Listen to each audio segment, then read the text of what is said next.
Maunga. All right, Maungo, I mean. That is, those are the guests of the day, and I'll be giving them a minute to introduce themselves properly as we continue this conversation. But feel free, my dear listener, to continue engaging us and asking all of your questions. I'll begin with Father Boniface. A very good morning to you, Padre. Good morning, Brahman. Yes, you are well? I'm very well. Yes, karibu sana. Let me give you a minute to introduce yourself as we continue this conversation. Okay, thank you so much, Bramwell. To our listeners, I'm Father Boniface Sowio. I'm an Augustinian priest working at Tangaza University as a school counselor, and I'm very much happy to be here today to discuss and to unlock this issue of student unrest in our country. Okay, karibu sana, Padri, and we're going to be having a very interesting conversation. On to Judith Karimi. How are you? Very well. Yeah. Good morning. Karibia microphone kidogo na kusikia kwa umbali. Very well and good morning. Yeah. I'm grateful to be here this morning. I'm a counseling psychologist working with the youth in the higher learning institutions, in high school, very passionate about peer mentorship and counseling and empowering the young people. So this is just an opportunity for us to interact. Thank you very much. Karibu sana, Judith Karimi, for your time. Asante sana. Mr. Aston, how are you? I'm okay, Bramwell. How is your Wednesday? My Wednesday is great, given that the topic we are going to discuss is quite interesting. Okay. Yes, my name is Maungo Aston to the listeners. I'm a child protection expert working for the State Department for Children Services. Our major duty is to coordinate all child protection programs that are being implemented by the state and non-state actors. I also take this opportunity to say pole to the families that lost their dear ones in the ongoing school unrests, those who lost lives and also those who lost property. We say pole, and it is the reason why we are here, to ensure that we open this discussion so that it doesn't happen again. Okay, and thank you so much, Mr. Aston, for your time as well. Let me begin with Padri. Padri, I'm sure you've been able to follow what is happening across the country in schools, high schools for that matter, boys and girls, boarding and day school for that matter. If you look at what what is happening across the country, what can you say about that? Okay, it's quite unfortunate to what is happening in our country, especially about the school unrest. But if you look at history very well, you realize this is not something that is happening only this year. Yeah. It is something that has been with us. But sometimes the issue with us, Kenya, is we are always very much reaction. We don't go deep and deal with what is the root cause of these issues in Kenya.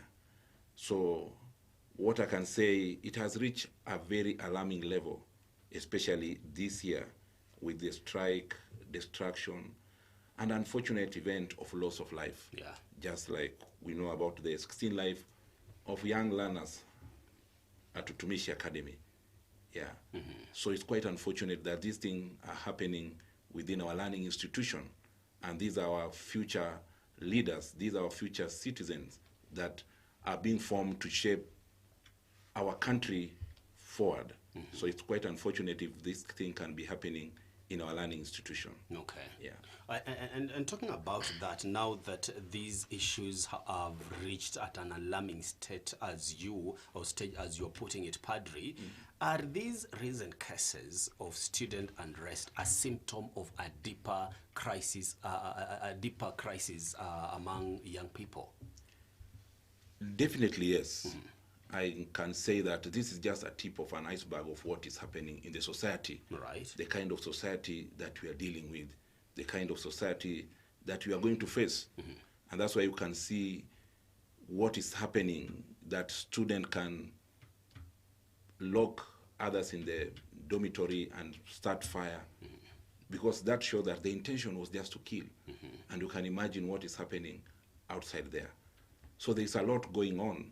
And this is because of a result of many issues that are happening in the society. Yeah. Yeah, because of maybe there's a moral failure, there is a lack of a mentor in the society, there is lack of character formation. There's a lot of things that are happening that is making these unfortunate events to happen in our learning institutions. Okay, and you've actually mentioned a couple of issues that might be contributing. And now I bring in Karimi. If you actually have to step into what Padri is saying, you see, it began with Utumishi, where all of us woke up a fine morning and got the news that indeed 16 are dead. Students are actually psychologically tortured, among others. That was Utumishi.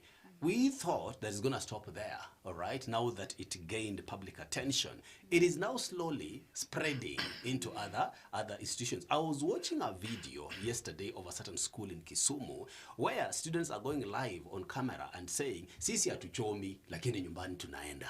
That's what they were saying, okay? Sisi shule yetu, sisi choma shule yangu nikikaa hivi. That is exactly, if I was to quote verbatim that student, mimi sichomi shule yangu, lakini nyumbani tunaenda. Another one was saying, weka mawe, and they have a stone. Yes. Right? Weka mawe, ni kubaya, tunakuja. Such kind of things. What psychological factors could be contributing to the increase in student unrest, Karimi? Okay. The factors actually are very multifaceted in the sense that, first, let me acknowledge the children are going through so much anger. Okay. And their anger in this sense, because I'm a counseling psychologist, I would say it's valid, but doesn't need to destroy property. Okay. Okay. So the challenges these children are going through is quite a lot, and I'm really fortunate to interact with them frequently. And as early as the last time I was with them is actually on Monday. And there is a particular class, they had broken the windows that night, and they're still in school. And they're saying they're not being listened to. They're saying they can't trust the administration.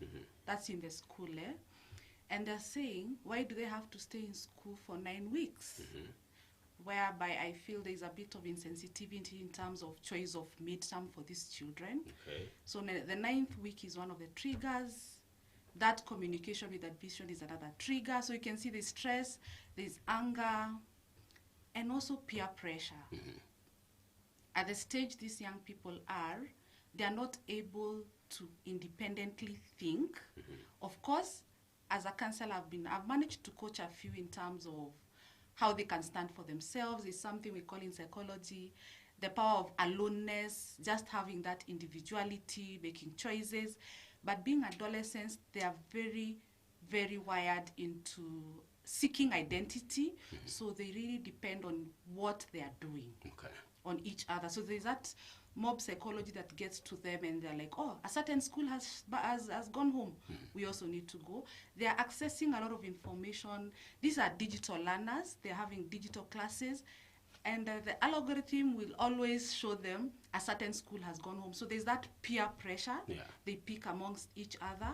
Another interesting one I've picked is that if the high schools, the cluster 1 schools are going home, why are we also in school and as we are struggling with academics, you know? That is also a negative peer pressure I'm trying to empower as a counselor, not to reason in such ways, but this is the reality. This is what is causing this unrest. And also the fact that you find like a boys' school, it began with a girls' school. And in this age of development where they are, they're like, how can the girls do this before us? So you find even the boys' school would want to do it, you know? So there's a lot of things that are going around this issue that's not just the parents, not just the government. It's even in the stage they are reasoning, the power of brain they have is a bit limited, but we are there to guide them. But then the systems may be failing them because the school is stressed, they are congested, and you find home is always better than the boarding systems because most children are coming out from good facilities at home. So school for them is a trigger of stress in the sense that the standards are not good. Yeah, so there's it's a multifaceted issue with the generation that's going on. All right, and I like you brought in a very interesting concept, and that is where I bring in Mr. Maungu. And Mr. Maungu, Ms. Krimi has mentioned that this boarding school is becoming a stressor to these boys and girls. I thought that it was a boarding affair until yesterday when I watched another video again from Bungoma. And now this is a day school. And the principal was narrating how he found himself in a very tough condition to let these boys go, boys and girls. Day school. It was on a Monday. Sunday, they are at home. Monday, wako kwa parade. They had the assembly very well. They got dismissed. While they were going to class, Form 3s were chanting, "We want to go home. We want to go home." And when the principal sent the teachers to go and find out what was happening, the students told the teachers very candidly that hata sisi tunataka kwenda nyumbani. And they mentioned some of the schools, the neighboring schools in that particular area, who are at home. Wakasema hata sisi tunataka kwenda nyumbani. So the principal invited them and told them, listen, but umetoka nyumbani jana. What is it that you want to go and do home? Wakasema no, sisi tunataka kwenda nyumbani. He told them, listen, the whole weekend, you had a long weekend, mmekuwa nyumbani, hata leo mmetoka nyumbani. Why do you want to go home? They demanded to join their colleagues. And now when you look at this particular conversation, people are saying this is a discipline issue. Others are saying, no, it's not just a discipline issue. It is much more. From your perspective, when students unrest occur, how should we review it from a child protection perspective rather than simply a discipline issue? Thank you, Mr. Bramwell. I'm glad that I'm part of this discussion, and I will want to bring to the attention of all stakeholders that interact with the children or childcare. In child protection, we do understand that a child is a complex package of various needs. Mm-hmm.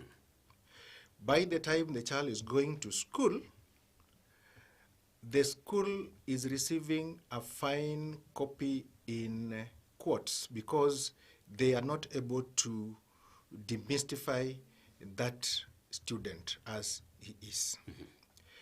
When we work with the children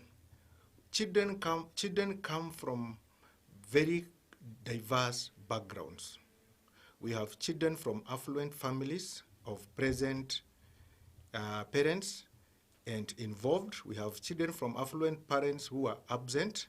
We have children from poor parents who are involved, and children from poor families who are absent. Also have child-headed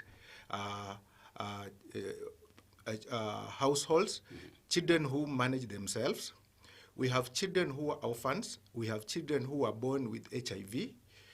We have children with various complex needs that the school, unfortunately, has no capacity to decode.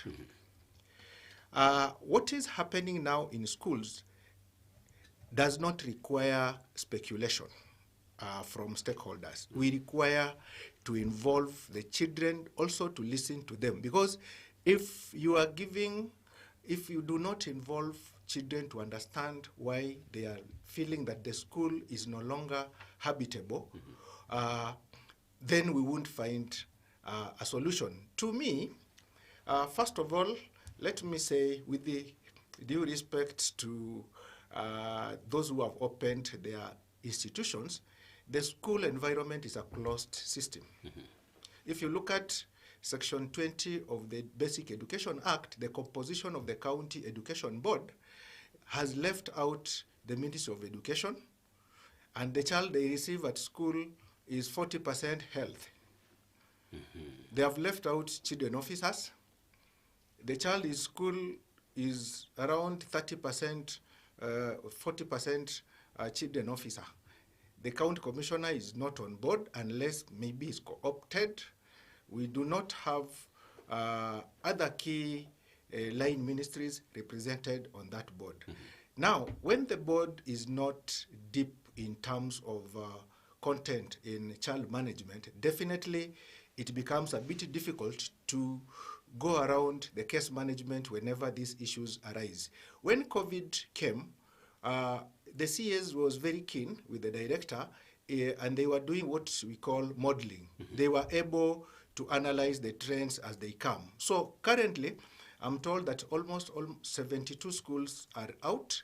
We have a great opportunity to look at the schools, and it's good that they are cutting across all the sections of the schools, from tier 1 schools to the least tier, and boarding and day.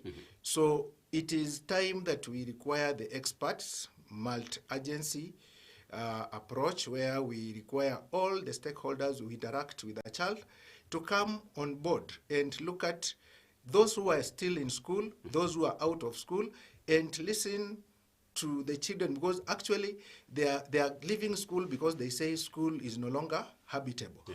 Actually, in our care reform strategy, when we were raising children in very comfortable children homes, later on, those who came out with the degrees, very healthy, they told us the environment was not habitable, or was not homely. So it agrees with the way we raise children in those institutions, packed with the very little attachment to those who care for them. And if you look at many children who commit crime, actually it is because of lack of attachment to their caregivers. So in response, for example, at least we can say the State Department for Children's Services, and I thank my PS, CPA Karen Agengo, and CS Anna Wendot, who have been very keen in even going to those schools and sharing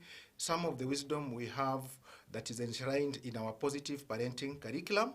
And going forward, we believe that we require to prepare key messages for all our partners, including schools, to share, to be able to use to manage the behavior dynamics of our students. As I finish, let me say that let us agree that the mental operating system of our children is quite different from their parents and those who are taking care of them. So we cannot get results when the hardware and the software we used to be raised with is quite different from what is happening with the children. Our children are actually in Singapore in terms of awareness, expectations in terms of standards, and degrees, the degree of accountability in terms of the care that the quality of care we give them. So can we be humble enough to be able to get views from different experts that will use the evidence from the model that should be done right now, not the reports that were there before? Because if you look at the history of the riots, most of them came in from 2000. So let them look at the timelines. What happened during this period that occasioned this number of strikes? Then they get a model out of it. Okay. It becomes easier to develop an intervention or a strategy of intervention. All right. Thank you so much, Mr. Aston. And for the Boniface, I can see you are listening to Mr. Aston as he's speaking very keenly, and he has raised a couple of issues, but the final point he has said that these children you are raising today are far much ahead of us as parents, okay? Yes. That we need to catch up lest we are left behind, all right? And that is exactly where we are as a nation. Now, if you follow the conversation, sasa ni kwanza mvutano, all right? You realize we are blaming the government, okay? Some people are blaming the school administration, others are blaming the parents, all right? Yeah. What is the role, Padri? What is the role of parenting in all this that we are talking about? Okay, thank you. Once more, I would like to say that parenting is a very key issue when it comes to life of the children. And parenting is a full-time job. Full-time job in the sense that the parents need to be in the life of the children. Yeah. Most of the time you realize that we have parents who are not in the lives of their children. Mm-hmm. So parenting is not only providing maybe school fees, basic needs, but also being there for your child and listening to your child and knowing your child. Because you realize most of the parents, they don't know their children. Yeah. And that's why even if you see some parents from Utumishi Academy, it's unfortunate that we're using that example. The students who are being accused of maybe causing this loss of life, there are some of the parents who are really in shock, like they were demanding for their children to be released. Exactly. Because they could not be able to come to terms that their children are the ones who have done these things. And you realize all this boils down to parenting. And if you bring to the psychological aspect of it, you always know that there's always what we call parenting styles. In psychology, we always give like 3 or 4 types of parenting styles. What we call the authoritarian, the authoritative, the permissive, and the lastly, recently that happened in the 90s is the neglectful. So you can see most of the parents, if I look at the situation of what is happening in our country, Kenya, most of the parents are permissive parents, are neglectful parents. They don't know much about what is happening in the life of their children. And these kind of children struggle a lot with their mental health. They have anxiety. They have depression. So when you have these kind of children in school, definitely they may end up doing what we are witnessing in the society or in our Kenyan society today because of poor parenting. So me as a priest, I would just like to encourage the parents that they need to be intentionally be in the life of their children. Okay. Be with their children. Know their children. Yeah. Okay, and actually you brought it out well, Padre, and I was also shocked that indeed some parents were demanding for their children. Yani hawaamini kwamba mtoto wangu atafanya hiko. And you see, Miss Karimi, I always say, kama wewe ni mzazi, never say that my child cannot do. Yes. You will be shocked.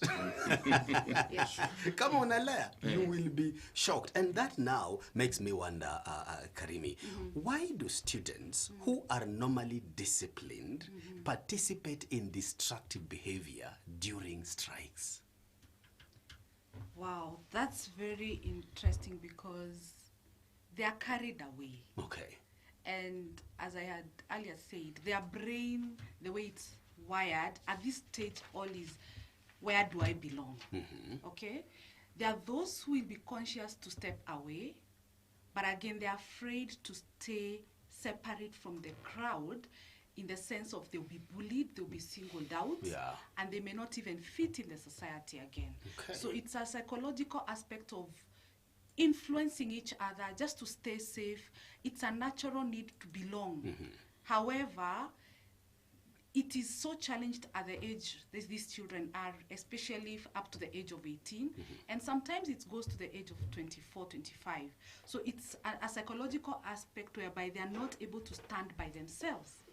They are not, a few will do it, but they'll be called snitches. And I actually had a challenge with the boys' school I serve a lot. And I was like, what's the atmosphere? They're saying it's tensed, it's confusing. And I had to do a whole session of relaxation for them to be able to talk to me. Yeah. Because they're like, if I sit in class, I am being singled out as a snitch. If I go to a corner and start reading, I am being followed and being told, you're the one who is setting us up. So there are challenges being in youth, that they cannot separate themselves. I feel this aspect of violence in children is actually manifesting from the society, whereby these children, most of them talk of how they have witnessed. There's a session I asked them, who has witnessed violence in their family? And I can tell you like 90% of the children saw it. So even them, they already know here, violence is the only solution, you know?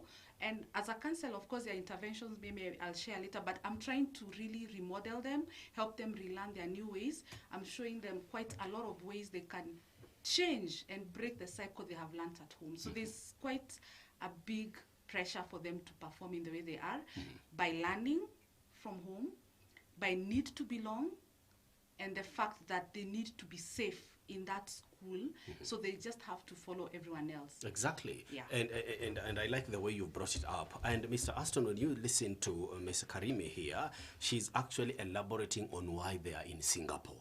Okay, that is what you said. And one of the reasons to why they are in Singapore is because the children we are raising today, they know their rights.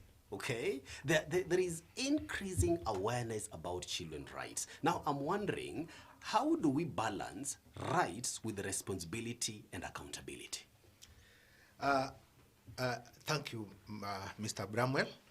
Let me start by clarifying that everybody who teaches about child rights must juxtapose or relate the responsibilities. I'm a child protection expert. Children officers, when we teach children about children's rights, we teach them that rights come with responsibilities. And let me cite a few of the responsibilities we expect from children that is in the Children Act, and we clearly articulate those responsibilities whenever we talk to children. Yeah. One, every child has duty at all times to respect his parents or elders at all times. Two, they must use their physical, mental, intellectual, social resources to the development of the community and the country at all times. So we do not allow them to enjoy their rights without taking into consideration the responsibilities they have. This is in Section 30 of the Children Act 2022.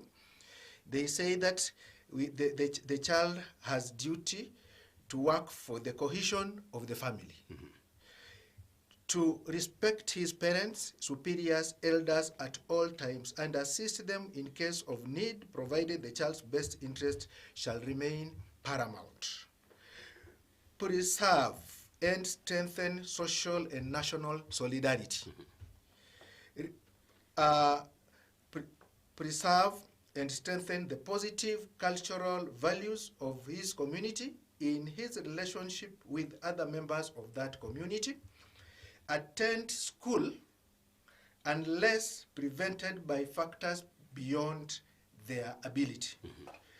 Not discriminate against other children on account of ethnicity, race, disability, gender, social status, or other grounds. And finally, protect the environment, not abuse or harm other children, not destroy any property. Actually, what they have done in school goes against the provisions of Section 30, and as children officers, we say they take responsibility, even as we provide an enabling environment as they are being processed through the judicial process. We still say that children have a duty to behave responsibly. And I'll now be the devil's advocate at this point, Yes. that the children we are having, I have said, they encounter a complex of factors that actually become very difficult for them to manage. One, I'm saying that we have children who manage themselves. They are child-headed children. We have children who have HIV and other diseases that when they come even with the drugs in school, it took time for us to talk to the school management to be allowing them to come with the drugs in school. Some teachers were throwing those ARVs away. When you do that, how does this child now relate to you? We have children who are being sexually and physically abused by their own mothers and fathers. This is a child who is coming to school with that kind of burden. How do you expect that child to be? Now, our schools are crowded. That is a fact. Our schools do not have professional counselors. Those who may not have an opportunity even to reach out to a class of 100 or a school of 2,000. Our schools, the physical infrastructure is not, most of it is not conducive. Children come from homes that are loving and nurturing. They come to school, is a hostile environment. Then, if I come to your question now, why do we have children now picking up from Utumishi to almost 100 schools? We have the issue of peer pressure. We have the issue of projection. Children who suffer assault, abuse at home will definitely do the same to their fellow students. Yeah. They are communicating what they are going through. Then, actually, riots in Kenya, unfortunately, given that it is a constitution-given right, it has become a currency. That is the language, the currency we use in solving problems. Because you have seen there is a trend that every time there is a national discourse and there is,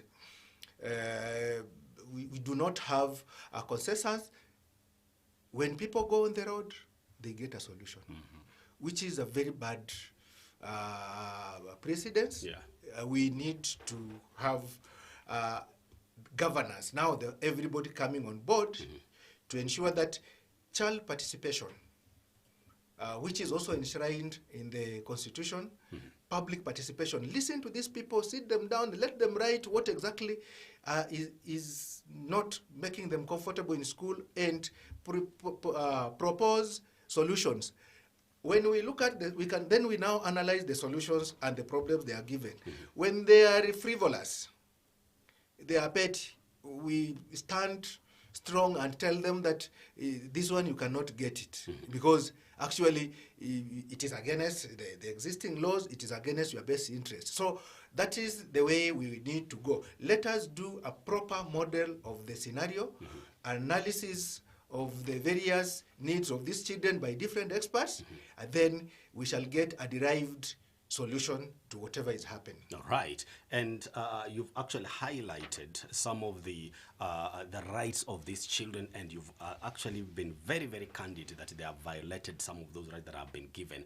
And I'll be coming to you with a very interesting question in regards to the juvenile aspect. But Padri, allow me to take a very short break. When we come back, I'll request you to actually tell us what the boarding schools is missing out, all right? What is this that is missing in our boarding schools as we continue this conversation? 0712-223385 is the SMS line. If you have a question, feel free to engage us. Our guest in studio will be able to respond to you. The Catholic Radio for All. 88.3.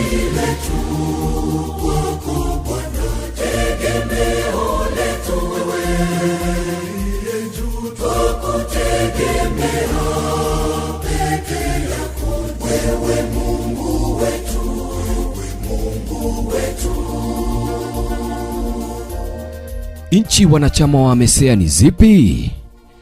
Wanachama wa AMESEA ni mabaraza ya maaskofu wa kanisa Katoliki kutoka Ethiopia, Eritrea, South Sudan, Uganda, Kenya, Tanzania, Malawi, Zambia.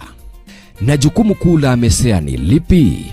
Maaskofu wanapokongamana katika mkutano mkuu wa AMESEA, wao huwa na malengo yafuatayo: kujadili masuala ya kichungaji katika ukanda huu, kuimarisha uenezaji wa Injili, kupeana motisha na moyo katika kazi ya mishonari, kuwa mashahidi wa Kristo na Injili katika ukanda huu, kuendeleza umoja miongoni mwa kanisa katika ukanda huu wa Afrika ya Mashariki.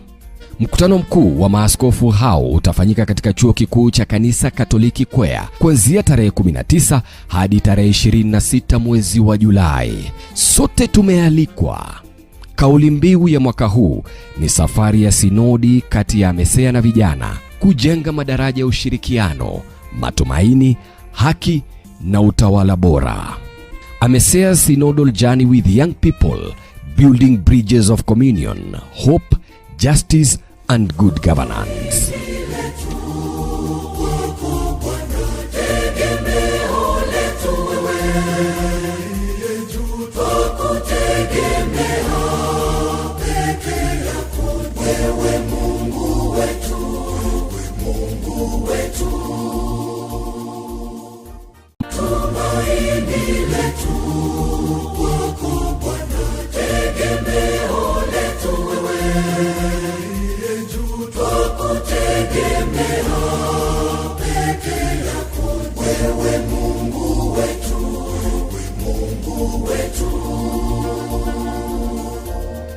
Nchi wanachama wa AMESEA ni zipi?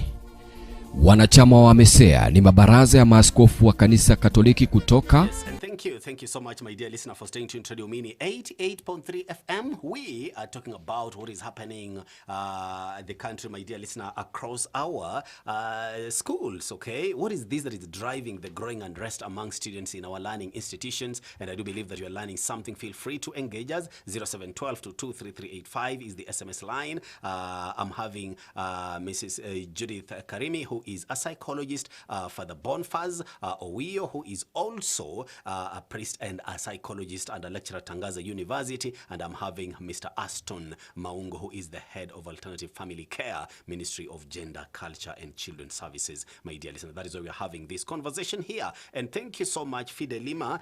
But before I get to Fidelima's question, I had promised Father Bonfaz that when you come back, you'll actually be elaborating and telling us what is this that is missing in our boarding schools when it comes to nurturing the whole person beyond academics. Thank you. And listening to my colleagues and the way they have shared, Yeah.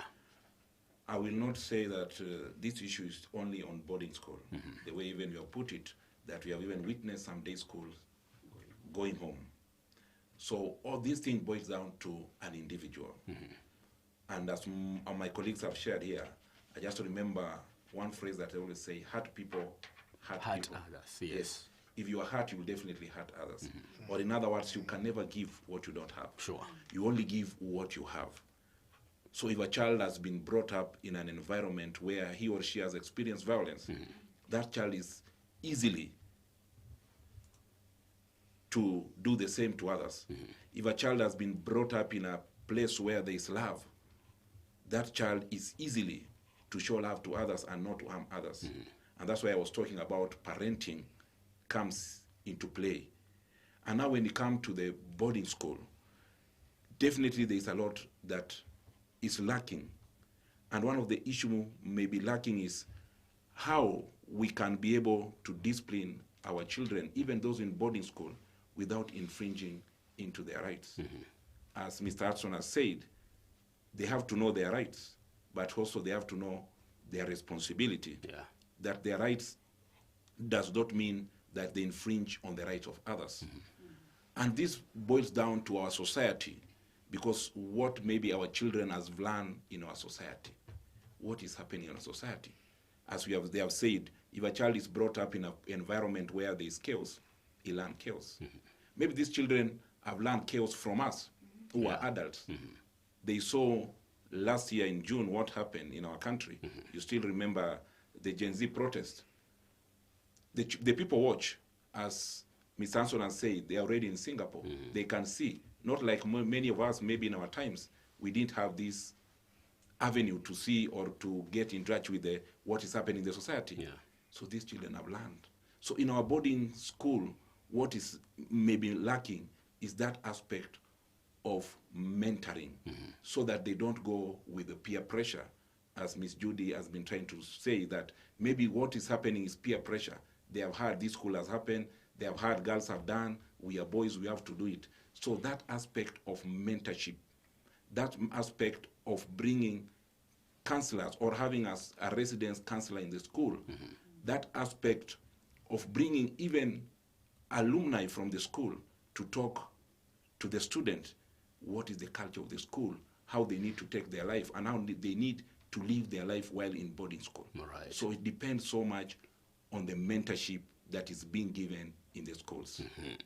And I'm interested to hear from Mrs. Karimi. I don't know what you have to add on what Padre has said in regards to mentoring these young boys in school and girls in schools as we take this break. And thank you for accepting that you're going to be joining me in the final hour as we continue this conversation, because I really want us to look at some of the questions that are coming in. But Ms. Karimi, what would you want to add to what Father has said? What I would want to add to what Father has said is the students also are too many for the teachers. Okay. Yeah. And yes, the teachers are very well. They're not actually trained to, let's say, to discipline when they go to the universities and colleges. However, they are trained to spot and see when a child is in distress. And it happens like when I was doing my internship earlier in a school where they noticed a certain boy wasn't doing anything, and it was in a big hall, and I was there, and it took a whole year to work with this young man. Yeah. Which involved the parents, the teachers, and we did not just have one session.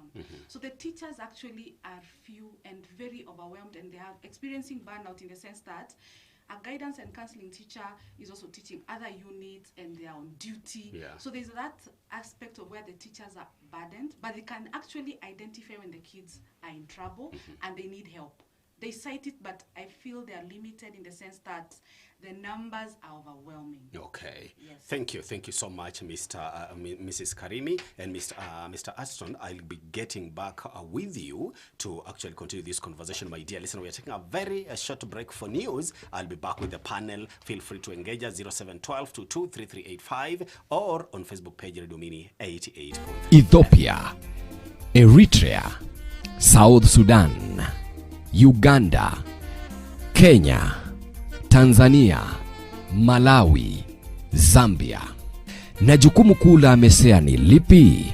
Maaskofu wanapokongamana katika mkutano mkuu wa AMESEA, wao huwa na malengo yafuatayo: kujadili masuala ya kichungaji katika ukanda huu, kuimarisha uenezaji wa Injili, kupeana motisha na moyo katika kazi ya mishonari, kuwa mashahidi wa Kristo na Injili katika ukanda huu, kuendeleza umoja miongoni mwa kanisa katika ukanda huu wa Afrika ya Mashariki. Mkutano mkuu wa maaskofu hao utafanyika katika ala kama keyboard, guitar, violin, drum sets, saxophone, music theory na mengineyo mengi. Njoo uweze kujikuza kimuziki, uongeze ujuzi wako na uanze safari ya ubunifu katika studio yetu yenye vifaa bora. Kwa maelezo zaidi, tembelea Radio Waumini Recording Studio leo au piga simu 0796 377 373 au 0723 156 831 0723 156 831. Nyote mwalikwa.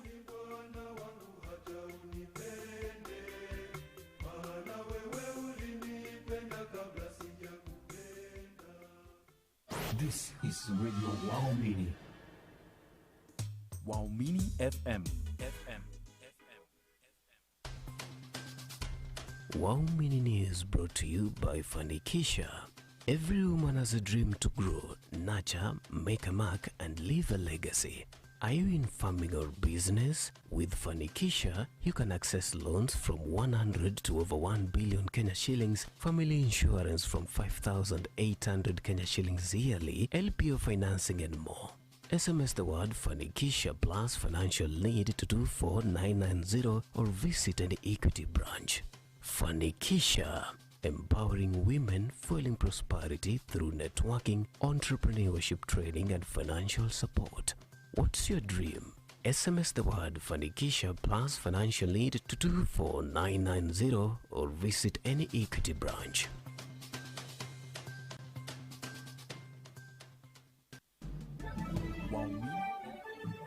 Waumini Morning News. Christianity is not merely a religion of doctrines.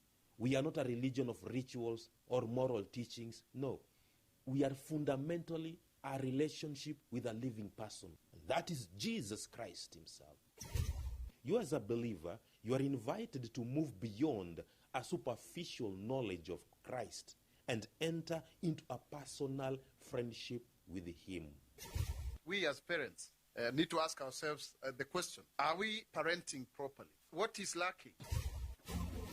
In the news today. Pope Leo XIV expected in Canary Islands as part of his visit to Spain. US says it has completed a series of strikes against Iran. And tennis Kenya unveils code for Davis Cup tournament. President calls for support.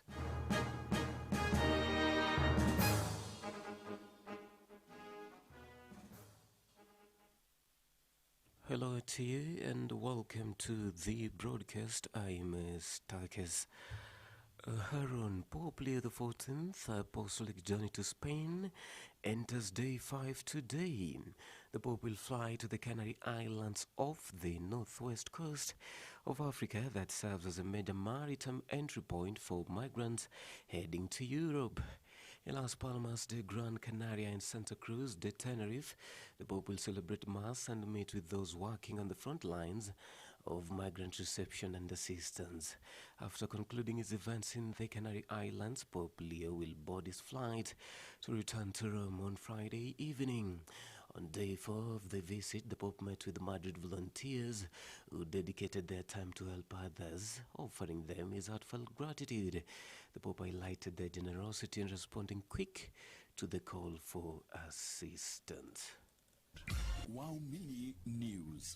President William Ruto is in Helsinki, Finland, for a 2-day state visit at the invitation of Finland President Alexander Stubb.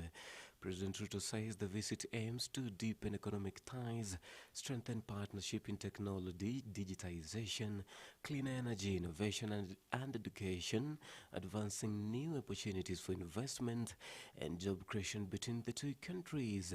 The visit to Finland is part of President Ruto's multi-country tour of Europe aimed at strengthening economic partnership with the key European nations. While in Norway on Wednesday, the head of state secured employment for about 1,000 Kenyan seafarers with the Norwegian ship management firm Will Halsman.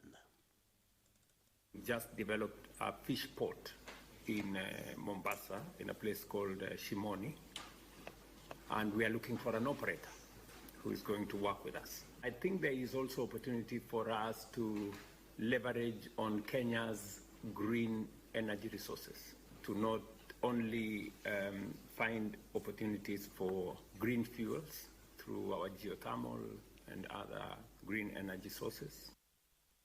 Wow Mini News. Deputy President Kithure Kindiki says the government is taking measures to address recent cases of unrest reported in various learning institutions.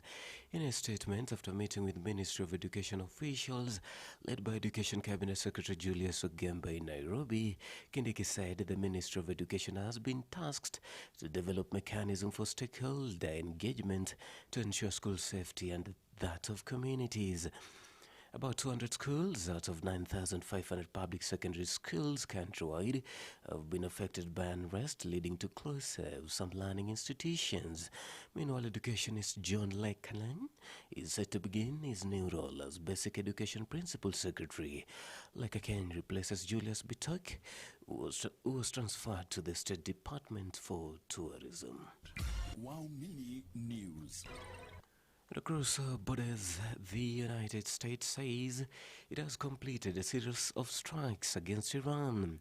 The U.S. military said it targeted air defense systems, ground control stations, and radar sites in response to the downing of an American helicopter on Monday.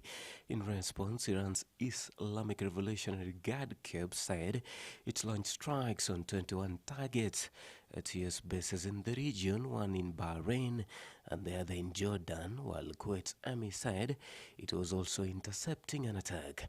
The U.S. has described its attacks as proportional response for the Apache helicopter downing, while the IRGC described the attacks as vicious. Wow Mini News. And into sports, Tennis Kenya has unveiled a 7-player squad set to represent the country in the 2026 Davis Cup Africa Group 4 tournament, which will be held from Wednesday of next week at Nairobi Club. Head coach Rosemary Owino will captain the team, which comprises of young and experienced players from the junior tennis. Ahead of the tournament, Dennis Kenya President Wanjiru Mbuga has called on Kenyans to show up and support the team. We ask them to play with courage, we ask them to play for each other and to play for Kenya. And then to our fans, we need you, we need you. We are looking at home advantage, and home advantage is real. When the stands are full, when the drums are beating, when the crowd is behind them, we know they shall do very, very well.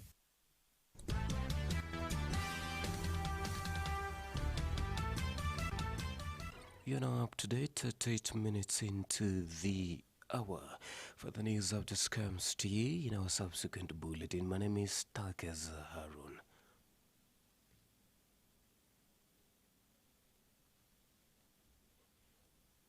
Waumini 88.3 FM. This is the financial news on Radio Waumini.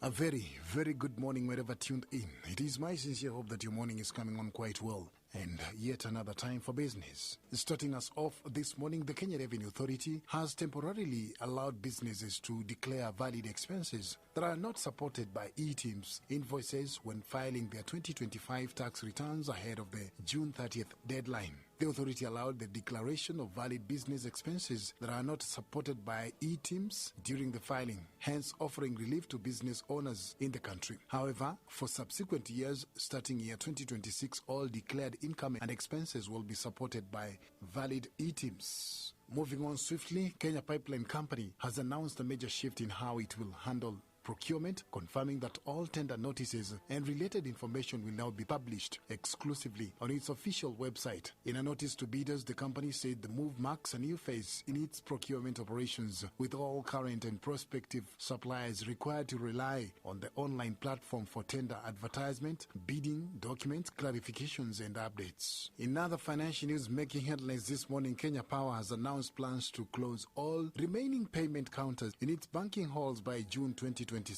Acting Managing Director and CEO Jeremiah Kiplagat said the transition reflects was aimed at making the utility company become a more accessible, responsive, and innovative utility. The transition will be carried out in 3 phases, beginning with closure of the Nyeri, Thika, and Kisii offices by end of this month. The second phase will see the closure of payment counters in Nakuru, Kisumu, and Eldoret by end of this year before transition is completed at Nairobi Electricity House, Stima Plaza, and Mombasa Electricity House.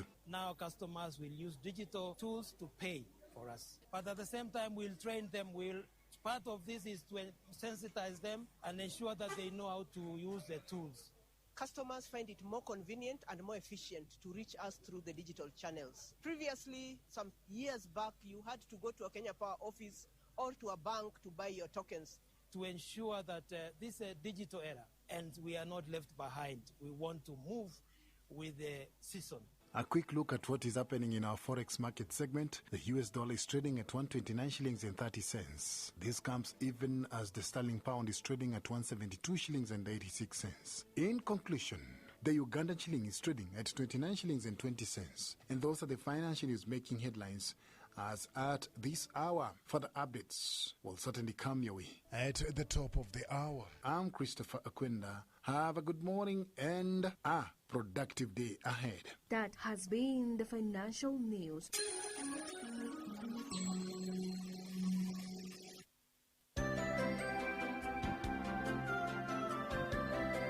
This is the Bible as it is.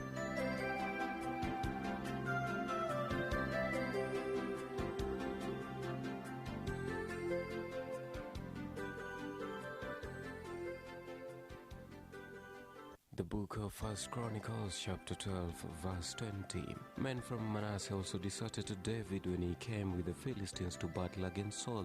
However, he did not help the Philistines, for their Lord took counsel and sent him home, saying, "At the cost of our heads he will desert his master Saul." As he was returning to Ziklag, therefore, these deserted him from Manasseh: Adonai, Jozabad, Jadiel, Michael, Jozabad, Elihu, and Zilethai, chiefs of thousands of Manasseh. They helped David by taking charge of his troops, for they were all warriors, and became commanders of his army. And for day to day, men kept coming to David's help, until there was a vast encampment, like an encampment of angels.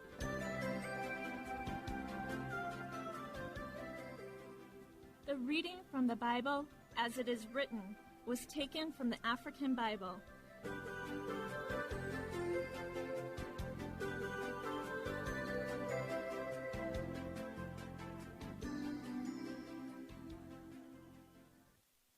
Waumini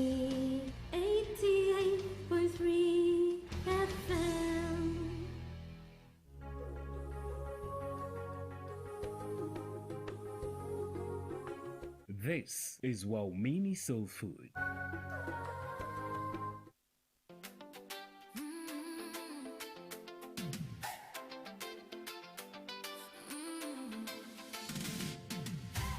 Mdomoni ponza kichwa,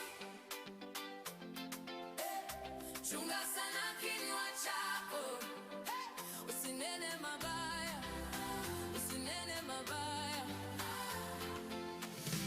baraka upate baraka.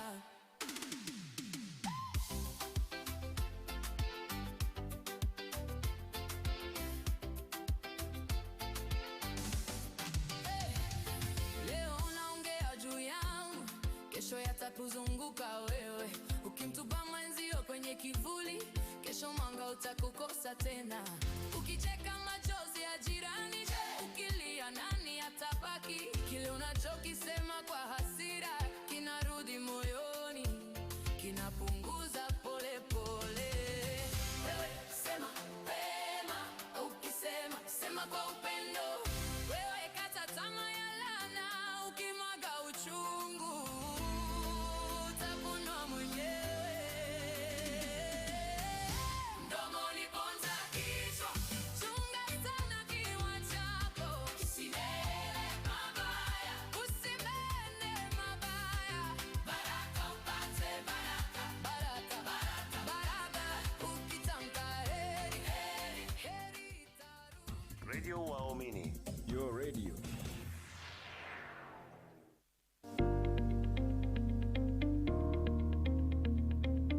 Tonight, somewhere in Kibera, a young child is going to sleep hungry, not because they have no dreams, but because no one has had the chance to stand with them. They dream of school, they dream of becoming a teacher, a journalist, a doctor, but poverty has a way of silencing even the brightest dreams. And that is why at Wanawake kwa Wanawake Kenya, we refuse to let those beautiful dreams die.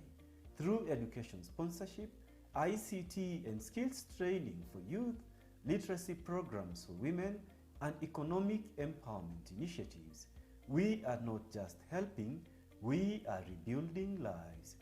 This August 14th, we will gather at the Royal Nairobi Golf Club for a charity golf tournament.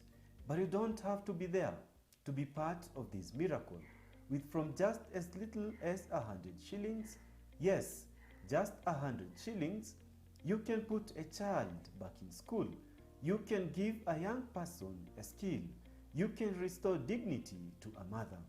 You may never meet her, but one day she will stand strong because you chose to care.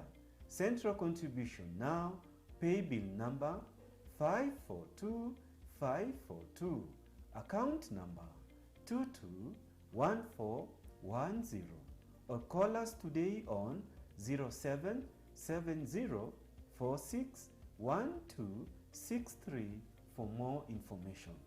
Don't wait, because someone's future is waiting on you.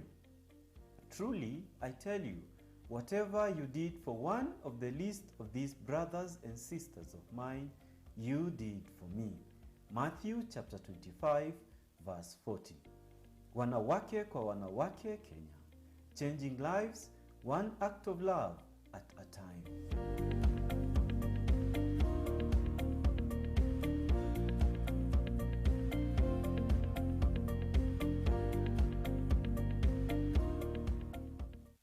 This is Radio Waumini.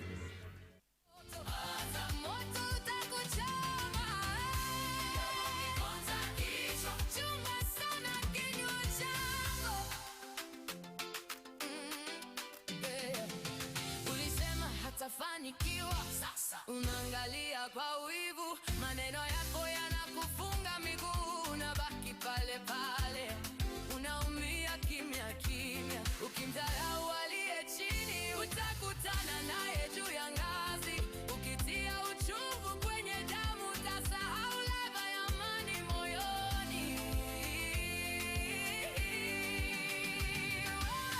Wewe sema wema, ukisema sema kwa upendo.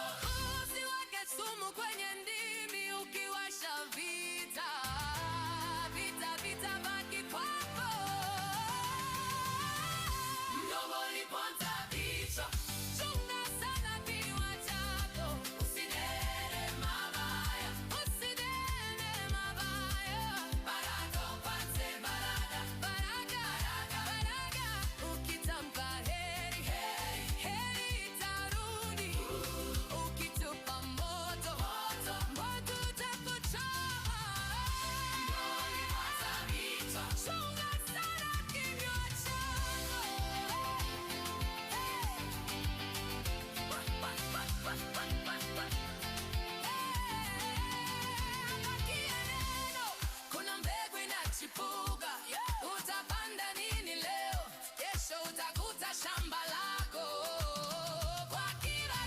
I tell you, mdomo ulipunza kichwa on Radio Mini 88.3 FM.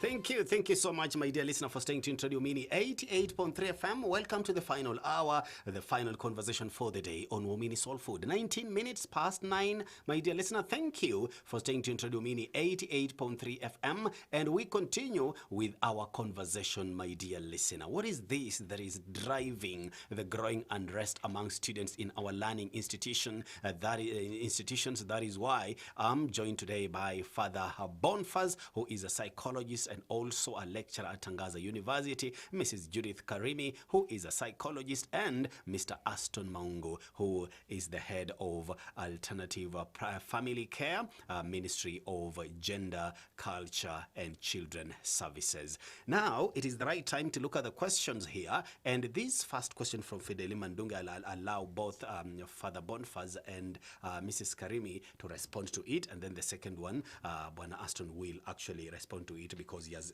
talked something about it. So I'll go a question from Fideli Mandunge. She's asking, good morning, Bramwell and the visitors. Can poor parenting and peer pressure cause poor discipline in our schools and institutions? Who will go first? Father and Mrs. Karimi. Okay, I'll go first. Yes. Okay, thank you to the listener and thank you for that question about poor parenting. Definitely, yes. Poor parenting can cause indiscipline in our schools because everything begins at home. Yeah. If we have an indisciplined child from home, it's very difficult for that child to be in school because he or she is going just to continue with his or her indisciplined behavior that he or she has learned from home. Okay. And that's why I was talking about the style of parenting that parents employ in raising their children. If you are this neglectful parent, then these children grows with this entitlement. Yeah. So if this child grows with the sense of entitlement, he or she comes to a school where there are rules and regulation. He or she will find it very difficult to abide by the rules and regulation. And so because he's so much used to entitlement and always being given everything he or she wants, definitely this child may bring in discipline and even cause the havoc that we are witnessing. And this boils down to the poor parenting. Because if this parent was in the life of the child and trained this child certain aspect of disciplines and responsibility, even if this child come to school, already he has been formed from home. Yeah. It's not much work of the teachers. The teachers just continue with what already the child has gotten from home. Good. Yes. Because the home is always the first school. Thank you. And Mrs. Karim, when you listen to Father here, you'll realize that we also have present parents. Okay, present parents who, again, are not playing their responsibility that they're supposed to play in the time when they are parenting. Talk to me about the new age parenthood, Mrs. Karimi. These Akina Bramwell who are parenting, Akina Karimi who are parenting. You see, we are coming from a generation where it took a society to raise a child. And right now, you dare touch my child and I'm gonna deal with you. All right. And also, we are in a society where we are investing more for our children and less in our children. Talk to us about that. Wow, this is true. We are in a new age of parenting and definitely using different measures that we received, some of us. There was a lot of caning in our time. There was a lot of accountability when you're walking around in the estate or in the village. A certain person would be like, yeah, I'll tell your mom, or they would even just take a cane and hit you. Right now, we can't do that. However, discipline is still possible. Disciplining is possible when the parents are present, and their presence is just not providing. It's emotionally being connected with their children's activities, their well-being, like what did they experience when they leave the house, because children are interacting. Yeah. They are picking values or vices. It's the responsibility of the parent to regulate the child to what is rightfully theirs. Most parents are permissive in the sense that yeah, this generation is like this, tutawezaji this kind of children, and this conversation is quite limiting when parents pose like they are helpless in the current generation. Yeah.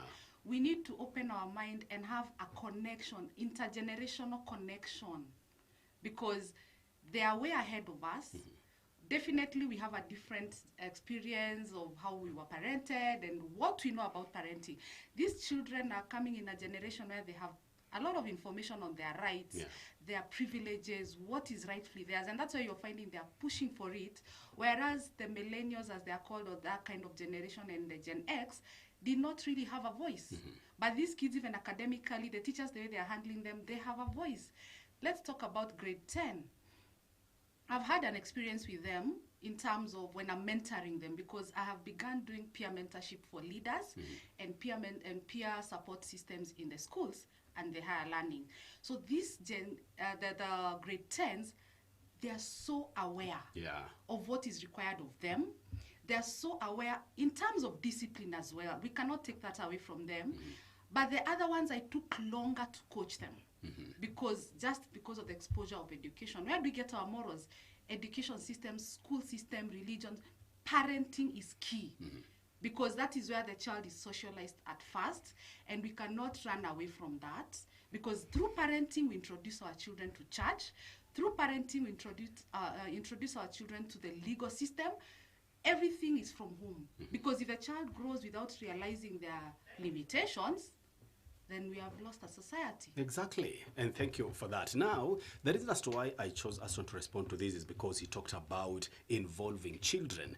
And Mr. Magogo David says, good morning, panelists. The discussion is very interesting and quite informative. And he goes ahead to say, my suggestion to add on what the panelists have said is that schools should embrace barazas, where students come together in a hall to air out their issues, and the management respond without victimizing the authors of the questions. This can be done twice a month. It will address many issues to avoid brewing of pressure. I don't know what Aston will have to say about that thought from my brother David.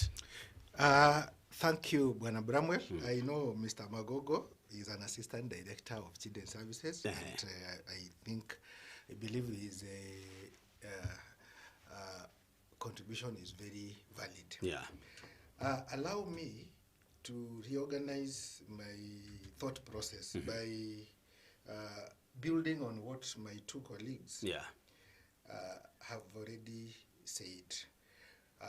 If I was sitting in the seat of judgment and was pressured upon to pinpoint whoever has the greatest responsibility in this issue, then I'll apportion the blame or responsibility as follows. First of all, it is the duty, the primary duty of raising a child is a responsibility by the parent. Then the relatives, then the community, then the state. So the Children Act demands that a parent must have functional involvement in the life of a child. To the extent, yes, ile shirikishi, yes, ile sio tu kuwa hapo. Yes. So in the Children Act, they say that a parent who, or parent or guardian who, or caregiver who willfully fail to make contact with the child for a period of more than 6 years is guilty of an offense called abandonment. Look at that. Section 152 prescribes the sentence. If it has been established that you actually deliberately neglected and abandoned your child to the extent that they are now unable to control their behavior, like what happens in school.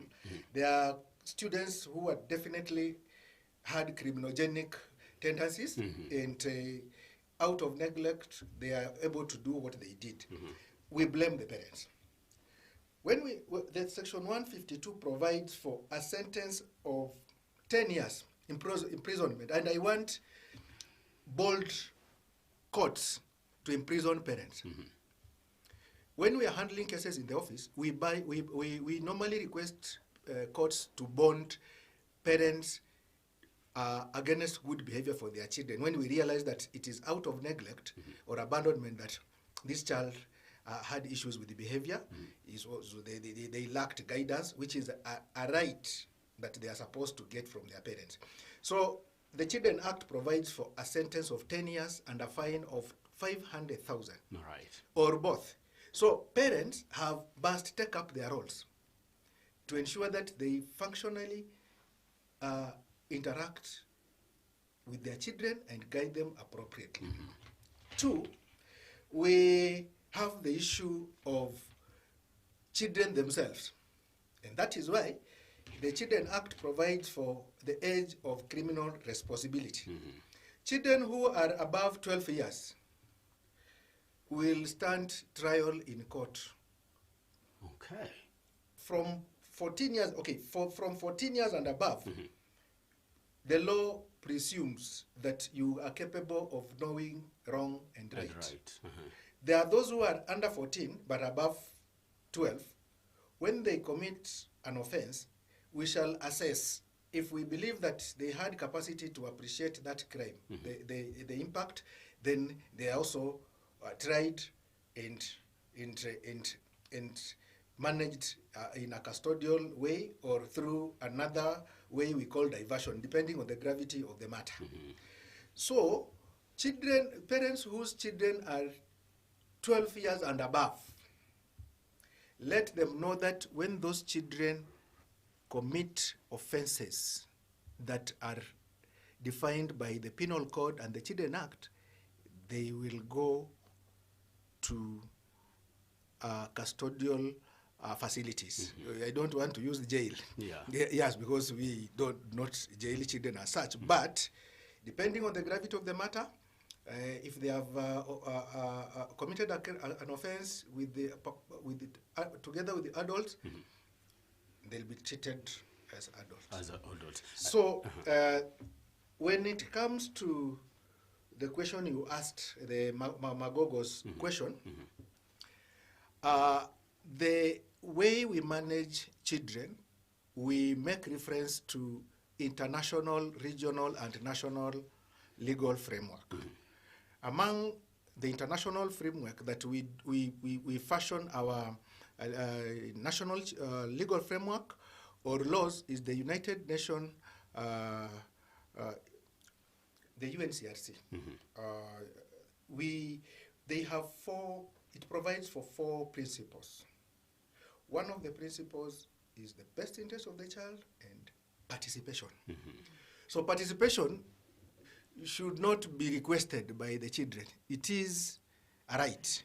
So can we provide an infrastructure, physical and soft, to ensure that children are able to be heard, their views are assessed against the existing standards. So when children officers say that we require children's opinion or voices to be heard, we are we are not pampering them. It is a right they are given, and it is judiciously assessed to the extent it configures or agrees with the other existing laws. Yes. So parents are guilty, children are guilty. The governance of the school ecosystem in terms of capitation, school infrastructure, even meritocracy. Some principals have no management skills, and you have seen students say that they are being mistreated by just one person, the head. And where heads are closer to students, students are still in class. Then we also have the issue of curriculum. We have a hostile and toxic curriculum delivery, according to me, because why do you subject a child to exams twice a month? In proper teaching, you have to teach for the children or students to master content. When you intermittently disturb the flow of that curriculum with exams that are never even marked, and when they're even marked, they create or occasion a lot of pressure to the students, because these students are supposed to take these results back home and also be subjected to some different ways of response by the school. So the children feel that the environment is too tough. Then finally, to the judiciary. We have decisions that have been made by the judiciary that may condone or support deviant behavior. For example, if a child comes to school Narasta, that is a school that has rules. And the school is an institution of order. Yeah. So, to the extent at which somebody's right disturbs the convenience of another, then that right stops being a right. So, some decisions that seem to frivolously favor students when they offend the law also encourage students to continue with the law. And that is why whenever I have a discussion with the Law Society of Kenya leadership, we agree that as much as you get business out of whatever you do, also be responsible in ensuring that the ecosystem of your clients is also safe. Okay, and before I loop in Father Boniface in the issue of curriculum that you've mentioned, I really want, before you lose your line of thought, Aston, at what point does student misconduct become a juvenile justice concern in regards to what you've mentioned, criminogenic tendencies? Yes. So the penal code defines offenses in the country. And also what I've gone through in the Children's Act on the responsibilities of children, they're supposed to protect property. So we are saying that children who offend the law come from various backgrounds. We have what we call criminogenic. These are children who are genetically predisposed to commit a crime or an offense. We have personality issues upon conception. If you look at the educationists, when they look at child development, the development stages of a child, in most cases they make reference to Erickson's developmental stages, which are 8. They divide a child's life or a human being's life into various age cohorts. At the age of 0 to 1 year, then 1 year to 2 years, then roughly under the age of 4 years. That is where a lot of behavior development takes place. Children who are 2 years and they fail to get tender, loving, and nurturing care from their parents grow up to be detached emotionally. And most of these, if you went to prison, they form a bigger part of it because they detached. Actually, they are emotionless. They end up being serial killers in other jurisdictions we have seen. So that is why we are now demanding that parents must provide functional care to their children, especially below 12 years where most of the behavior attributes are made. But that tentative age, and that is why even the State Department for Children's Services gives expectant mothers and mothers who have children under 36 months an extra 1,000 shillings to ensure that the mother eats well, they get education on how to nurture whatever is in the womb, and also when a child comes out,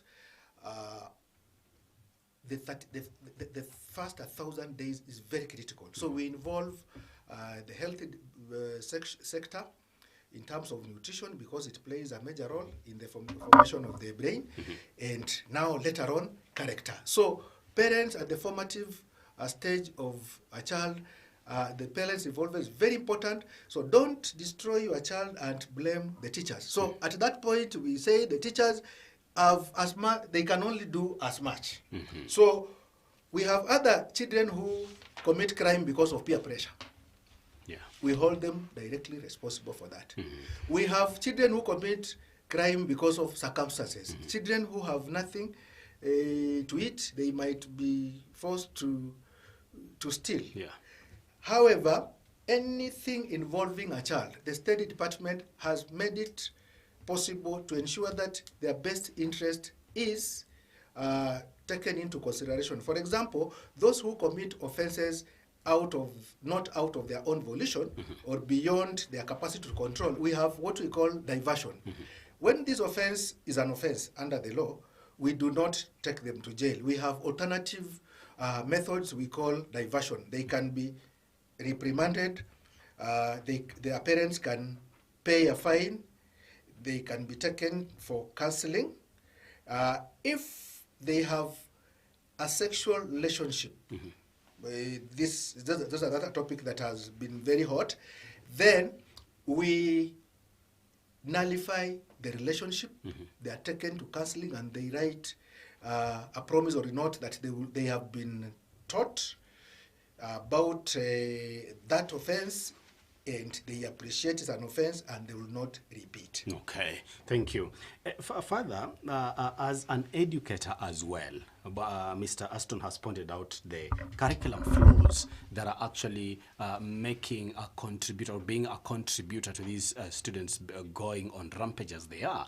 Do you think we have curriculum flaws? Do you think we are feeding these students what we think is right for them as opposed to what they think is right for them? Okay, thank you. You know, definitely if you look at the CBC, the way it is formulated, the people who formulated CBC had the right intention for the student. I'm saying this in comparison to what we went through, the 844. And you realize the 844, it was much more of the student and the teachers. And CBC, if you have maybe a niece or a nephew, or even if you have a child, you realize there's that involvement, not only between the teacher and the student, but also the parents in the life of the children. Because there are certain kind of tasks that involves both the parent and the student. So when the child comes home in the evening, there's an activity that you as a parent you need to do. There are some things you have to sign. So all these things were not happening in our time. So when it comes to curriculum, what I can say, the CBC is a nice curriculum that the country came up with. Maybe the issue could be just on the implementation, or maybe it was rushed. People were not prepared enough on how to handle certain things. But definitely it is a good system that if more effort is put, then even this rioting will not be there. Because as my colleague has said, you realize CBC does not involve so much in examination, because it's one thing that believes that all of us are gifted differently, and we can excel in a different way. I don't need to be a pilot. I can just be a mechanic and I'm good to go. Yes. So we were evaluated based on our strength, not so much on our weaknesses. But you see, most of us, when we were growing up, the kind of evaluation we were getting, we were so much based on being evaluated on our weaknesses. And then they compare us, and this comparison, as we say, used to bring a lot of pressure on us. But now the CBC, like even those who finish grade 9, you realize even the way they are graded is quite different. They just write above expectation, below expectation. You don't know even if you got 70, you got 50, you don't, but more or less, it gives them that room of improvement. It does not see anybody as a failure, but it looks at it that, yes, you have a potential to be someone in this life. Yeah, it does not mean that if you are failing in mathematics, you are useless. You can have failed in mathematics, but you are good at English. Yes. So it see your potential. Where can you excel, Bramwell? That Bramwell can excel in 1-2 areas and he cannot excel in one area. Does not mean Bramwell is stupid. It only means Bramwell is good at one area and not good in another area. Well said, Father. Mrs. Karimi, let us look at this teacher, all right? The teacher who is supposed to ensure that the syllabus is completed on time. This teacher, again, is forced to act as a parent, is forced to act as a psychologist. And right now, because of all those responsibilities we are heaping on this teacher, there is that strained relationship between this teacher supposed to teach this child and the child. All right, there is that, and you've actually highlighted that these students are going through anger. They have anger issues that is emanating from the bad relationship they have with this particular teacher, and that bad relationship is coming from somewhere. Do you think that these teachers are becoming overburdened, and could this affect their relationship, or could it be a contributing factor on the strained relationship they have with the students? Yes. And no, at some point, let me first address on the teacher's aspect. I think they need a lot of support from the ministry and TSC to function. If someone is hired as a teacher counselor, to be relieved some of the burdens for them to be able to support the children psychologically and avert some of the erupts that happen in the school. That's one of them. The other thing, again, this teacher is experiencing, remember these children are aware. And let's say, for example, case that I've actually experienced, these children, grade 10s did not receive books in first term in most of the schools. These children are looking at systemic fail. So they're already stressed, like what will our future be? If my first year in senior school, I cannot access books. Already that's a trigger that's not from parents, it's not from teachers, it's a systemic fail, whereby, yes, they have implemented the system, but these children are aware what their requirement. This child, you've taken them to a school with no lab, and it's CBE.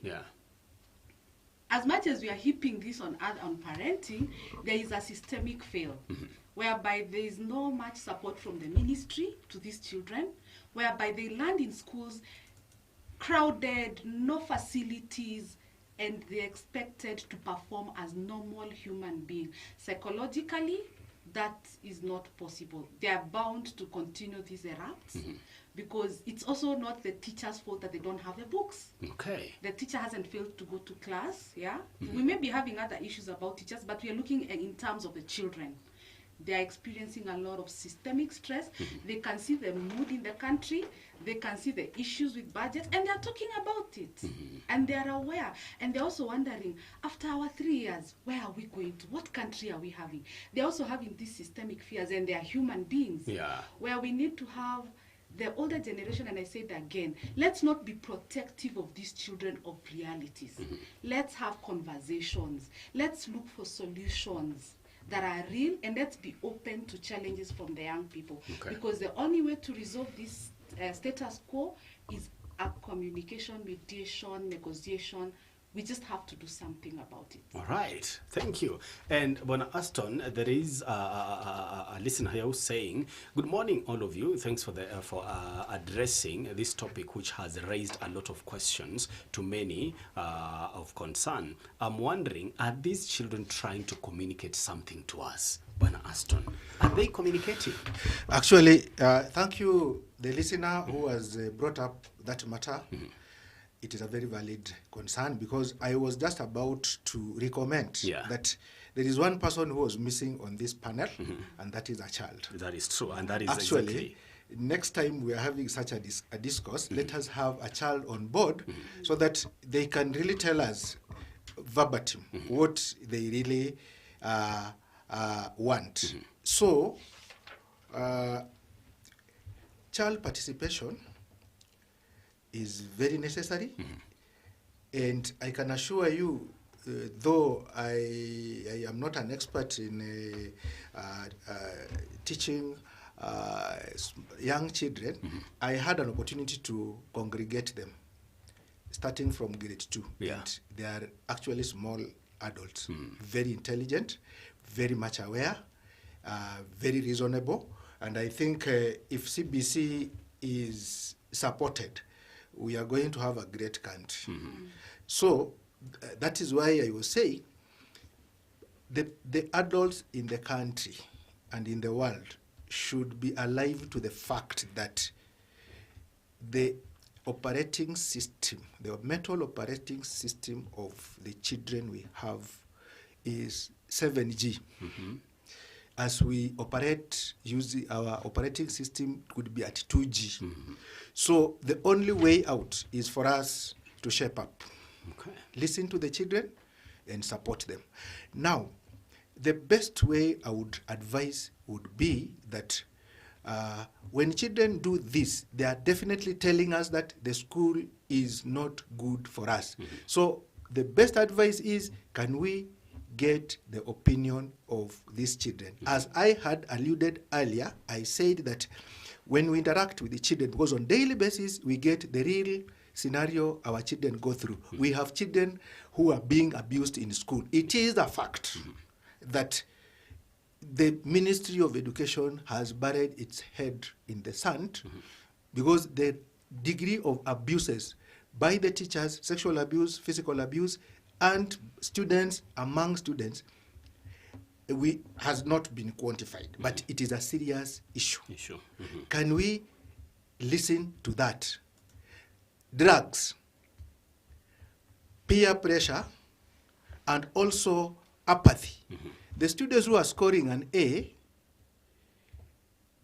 have no motivation because 20 years after school you have no job. And maybe somebody is getting a job after 1 year. So there is inconsistency. So in child protection, let us look at child protection as an ecosystem that starts from before conception, during conception, after conception. And the burden of raising this child, we shall not leave it alone to the parent. The government must come in. All government line ministries with the various mandates should ensure that, given that our children are now serious auditors, can we stand and be counted in terms of quality of service? 2, parents, if it is the State Department for Children's Services, we are aware that we do not have schools for parents in the country. We have gone ahead of time by developing all the appropriate or possible guidelines to support the gaps that exist in the parenting value chain. For example, we have a parenting manual. We have a child participation guideline. We have a safeguarding guideline. So when it comes to child protection, I complained earlier, or I raised a concern that the school system is not open enough functionally. If you look at the county education board composition, I said there is no representation from health, and a child is 40% health.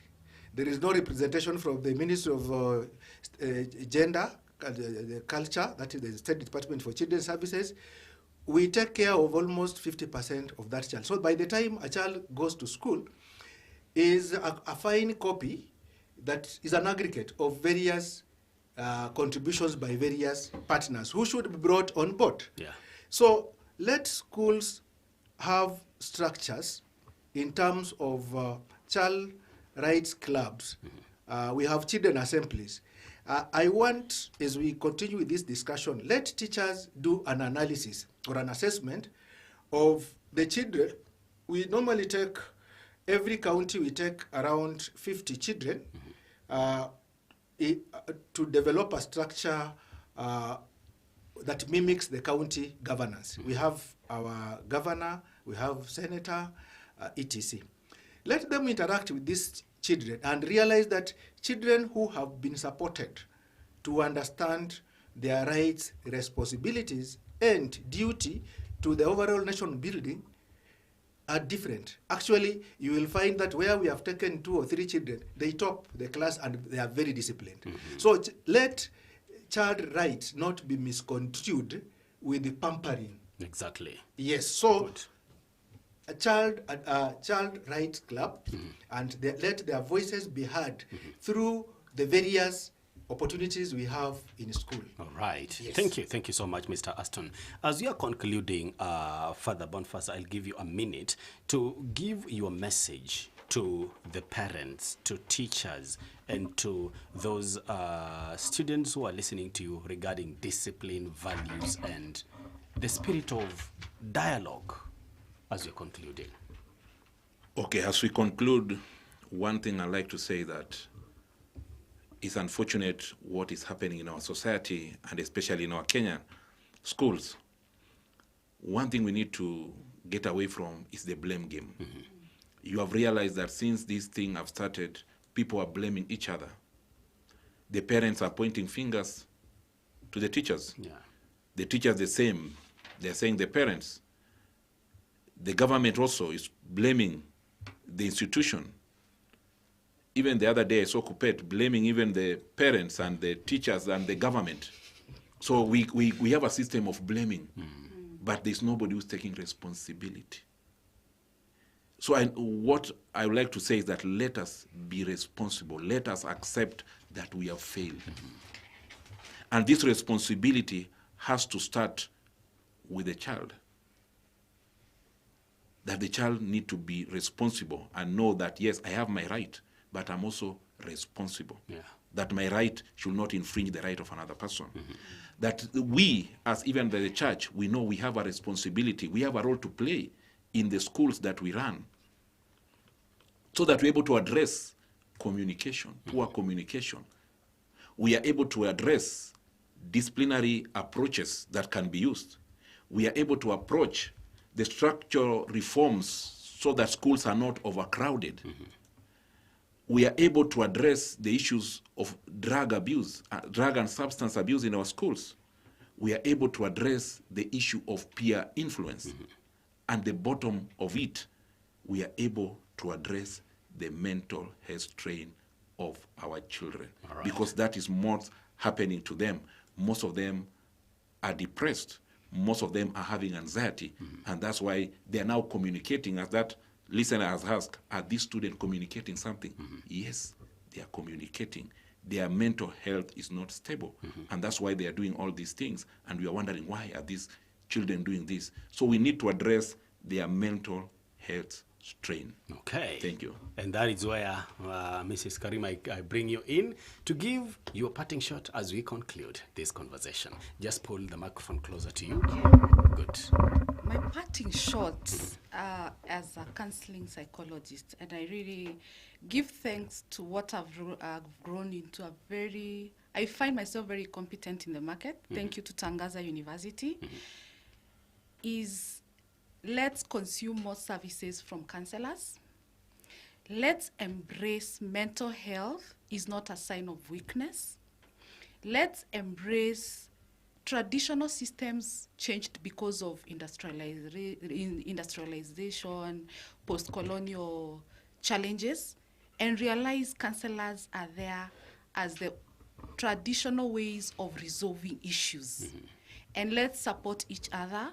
Let's consume them. Let the government empower counseling in the schools and take up a whole department with enough specialities to work with the children so that we can have a better society. We've already moved on. We can't really go back where we were. Here we are, as it is, and I said earlier, I'm doing a lot of interventions with the children. I've just received a text the children have been sent home. The unrest at night was serious. Despite me having to do several seminars, empowering them, encouraging the leaders, supporting the peer counselors, they have still gone home. And I respect the school administration for listening to the children, you know. So there's a lot we can do as an intervention system. We give a lot of self-awareness coaching. We help them regulate their anger and teach them practical skills on how to manage anger. And I'm also teaching the young people to be negotiating positively and respectfully with authority. And the other bit is just learning nonviolence means of communication and pushing for their agenda for a peaceful world. Thank you. Thank you. Thank you so much, Mrs. Karimi, for your time. And finally, I'll bring in Bwana Aston for your parting shot as we conclude. Thank you, Mr. Bramwell. My parting shot will be an advisory. People do not like complaints without giving a possible solution. Yeah. So can we as a nation realize that the current child is an unusual child that should be raised in an unusual way. So first, we must have all the stakeholders, people who have a stake, or actually partners, those who have an active stake in the life of a child, must come together objectively to discuss a sustainable and long-lasting solution to these issues, because lives are being lost and they are irreplaceable. Good. So in this case, what I'm saying is, I want, under the leadership of the Ministry of Education, because they have the official jurisdiction, they have the jurisdiction, the primary jurisdiction, to coordinate issues concerning school, to occasion very high power and all-inclusive technical engagement to look at the causes of the students' unrest, and to look at this, it will not be a boardroom issue. They'll have to involve the children, the community, the experts. Then analyze the trends, develop a model, and then adopt that model of care of the current child in school. And this, we should, for the government, it should deploy more resources at prevention than intervention. What I mean is, let the school infrastructure be habitable. Right. Let the capacity of the parents be strengthened. Let the school management be sensitive to the current child. Let the government allocate, their budget should be child-friendly. Let us see a child-centric budget. When we'll see our budget, let us see that it cuts across all the domains and the value system of raising a child. What I mean is, we want to see the government quantifying how much have they given to health in terms of immunization, how much they have given to school, and finally, school is not an end in itself. We have livelihoods. And they provide expanding the economy in terms of industries that will absorb the students who are getting out of school, so that as they are in school, they are hopeful. Okay. Yeah, thank you. Thank you. Thank you so much, Mr. Aston. Thank you so much, Mrs. Karimi. Thank you so much, Father Boniface, for your time. And you've been gracious enough to extend me another 45 minutes. Thank you. Thank you so much. The conversation still continues. My dear listener, thank you, Rosella Waoma. Thank you. Thank you so much, Monica Kariuke. See you. Thank you so much, Leah, for your feedback. Leah has also agreed that indeed the students are also missing in this panel. But we promise that the journey has just begun. We will make an effort to make them heard as well. That has been our time, my dear listener. Thank you for your company and your engagement this morning. Looking forward to having you again tomorrow, God willing.